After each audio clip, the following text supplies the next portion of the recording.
ஞானமெல்லாம் வாழுகின்ற சாலச் சிறந்த சான்றோர்களே, உங்கள் எல்லோருக்கும் உள்ளம் மகிழ்ந்து சொல்லுகிறேன், காலத்தை வென்று வாழும் கோல திருக்குறள் வணக்கம்.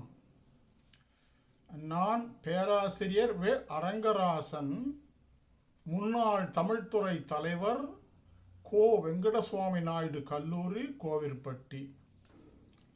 தீய எண்ணங்களை நீக்கி தூய எண்ணங்களை ஆக்குதல் பற்றி இந்த காணொளியில் நான் பேசப் போகின்றேன். தோன்றுகின்ற தீய எண்ணங்களை எல்லாம் தலைதெறிக்க ஓட வைக்க வேண்டும் என்று எண்ணுகிறீர்களா? அதற்கு ஆகச் சிறந்த தூய நல்ல வழி ஒன்றை இங்கு நான் சொல்லுகிறேன். கூர்ந்து ஆழ்ந்து கேளுங்கள்.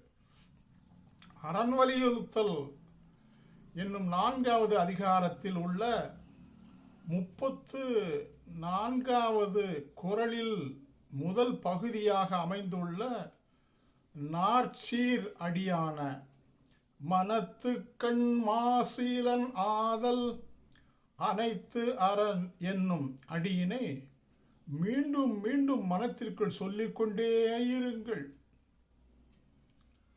சிறந்து நிற்கும் அந்த அடியின் பொருள் யாதெனில், மனத்தில் குற்ற எண்ணங்களை இல்லாதவன், மனத்தில் குற்ற எண்ணங்கள் இல்லாதவன் என்று ஆதல் எல்லாவற்றிற்குமான அடிப்படை அறமாகும்.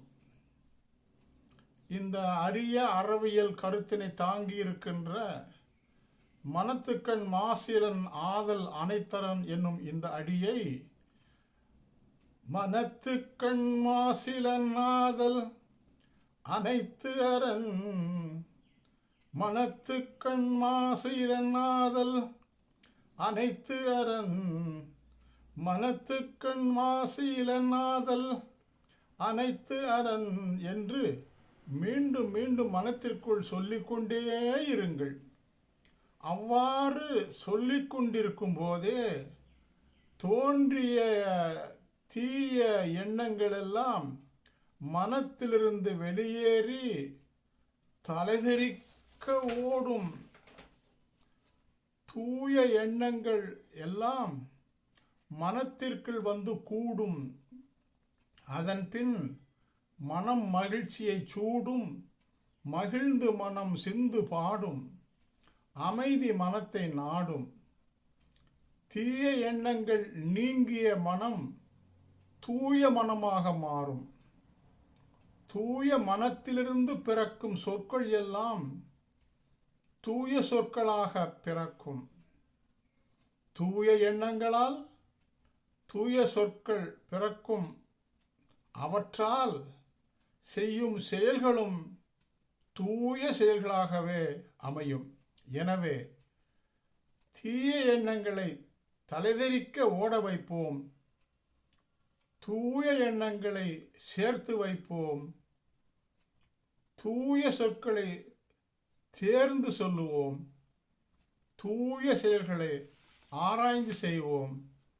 இதற்காக பெருநாவலர் திருவள்ளுவர் சொன்ன அந்த மனத்துக்கண் மாசீலன் ஆதல் அனைத்து அரண் என்ற அரிய அறவியல் அடியை மீண்டும் மீண்டும் சொல்லி அவரது அறவுரையை வாழ்க்கையில் கடைப்பிடிப்போம் என்று சொல்லி இந்த காணொளியை கண்டு கேட்டு உணர்ந்த சான்றோர் பெருமக்கள் அனைவருக்கும் நெஞ்சார்ந்த நன்றியை தெரிவித்துக் கொள்ளுகிறேன். இந்த காணொளிக்கு தாங்கள் உறுப்பினர் ஆக வேண்டும் என்று பணிவன்போடு வேண்டுகிறேன். அதாவது சப்ஸ்கிரைபர் ஆக வேண்டும் என்று பணிவோடு வேண்டிக் கொள்ளுகிறேன். தங்களது நண்பர்களையும் உறுப்பினர்கள் ஆகும்படி வேண்டிக் கொள்ளுமாறு உங்களை வேண்டிக் கொள்ளுகிறேன். இந்த காணொளியை உங்கள் நண்பர்கள் அனைவருக்கும் பகிரும்படியும் வேண்டிக் கொள்ளுகிறேன். இந்த காணொளி பற்றிய உங்களுடைய மேலான கருத்தினை கருத்து பெட்டியில் பதிவிடுமாறு பணிவன்போடு வேண்டுகிறேன். இவ்வாறெல்லாம் செய்தால் மீண்டும் மீண்டும் குரல் பற்றிய நல்ல காணொளிகளை வலையொலியிலே நான் பதிவேற்றம் செய்வதற்கு ஏதுவாக இருக்கும் என்று சொல்லி மீண்டும் நெஞ்சார்ந்த என்னுடைய நன்றியை உங்களுக்கு சொல்லி விடைபெறுகிறேன். நன்றி, வணக்கம்.